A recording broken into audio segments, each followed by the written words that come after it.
Shalom saudaraku, kita mengucap syukur di hari yang baru ini. Dengan perkenan Tuhan kita masih boleh membaca merenungkan bagian firman Tuhan dari kitab Yeskel pasal 11 ayat 1 hingga ayat yang ke-13 yang menyatakan, "Lalu roh itu mengangkat aku dan membawa aku ke pintu gerbang timur dari rumah Tuhan, pintu yang menghadap ke sebelah timur. Lihat, di dalam pintu gerbang itu ada 25 orang, dan di antara mereka kulihat Yesaya bin Asyur dan Pelaca bin Benaya, yaitu pemimpin-pemimpin bangsa. Firman-Nya kepadaku, hai anak manusia, inilah orang-orang yang merancang kedurjanaan dan menaburkan nasihat jahat di kota ini, yang mengatakan, bukankah belum lama berselang rumah-rumah kita dibangun kembali? Kota inilah periuk dan kita dagingnya. Oleh sebab itu, bernubuatlah melawan mereka, bernubuatlah hai anak manusia." Maka roh Tuhan meliputi aku dan Tuhan berfirman kepadaku, "Katakanlah, beginilah firman Tuhan. Kamu berkata-kata begini, hai kaum Israel, dan aku tahu apa yang timbul dalam hatimu.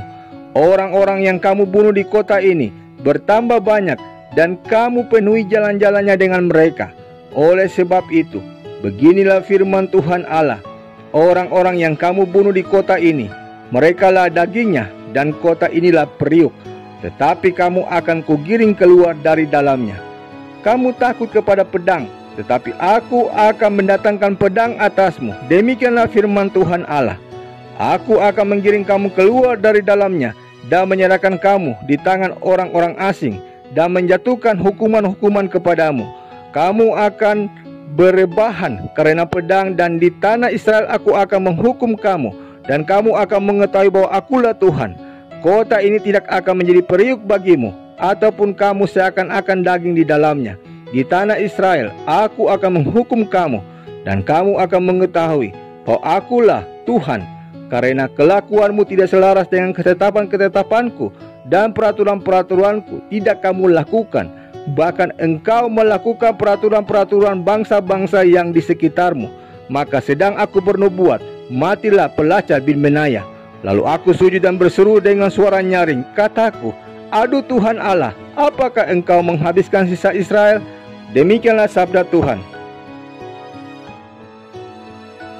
Yesaya bin Asyur dan Pelaca bin Benaya merupakan seorang pemimpin.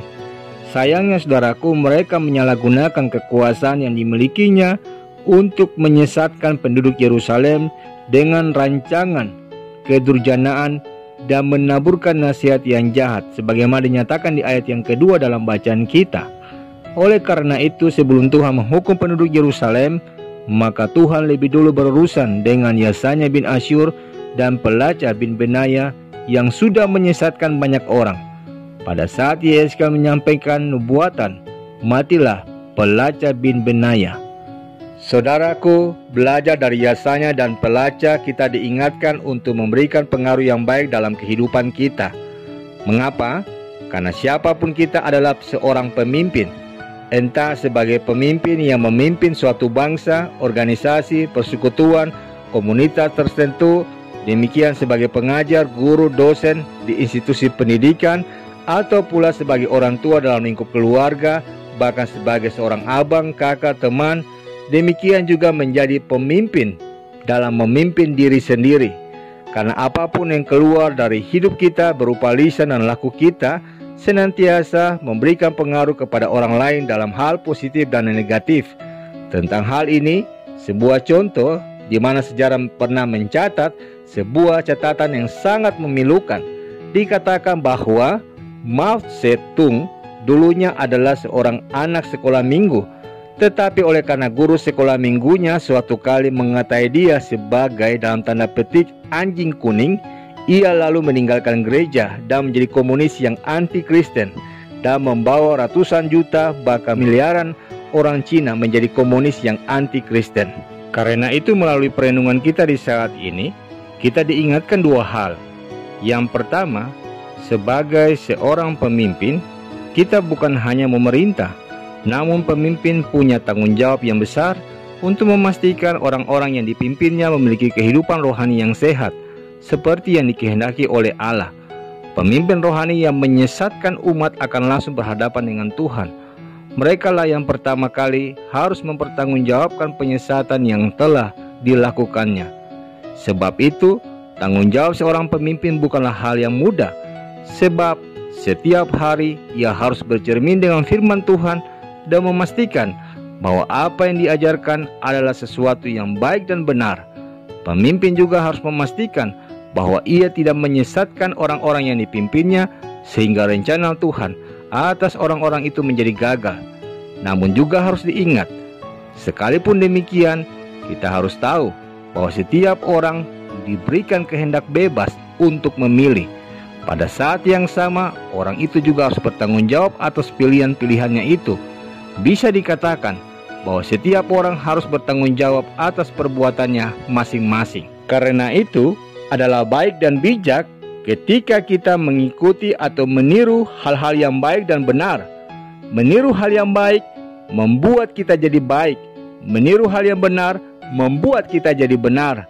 Namun tidak hanya meniru, saudaraku, kita juga harus menjadi teladan sehingga orang lain pun meniru hidup kita. Dalam lingkup keluarga misalnya, seperti apa kita memimpin keluarga bisa menjadi parameter seperti apa kualitas kepemimpinan kita yang sebenarnya. Jika memimpin keluarga yang notabene kecil saja kita tidak mampu, bagaimana mungkin kita bisa memimpin kelompok yang lebih luas?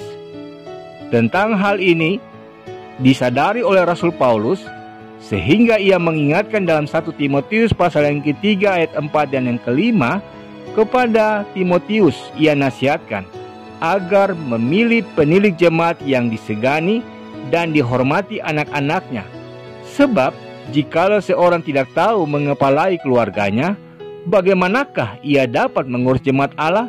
Karena itu, hal yang kedua, dalam berinteraksi dengan sesama, maka hanya akan ada dua kemungkinan, saudaraku, meniru atau ditiru.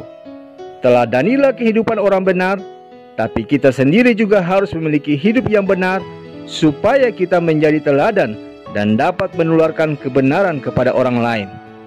Amin. Saudaraku, mari kita sehati dalam doa.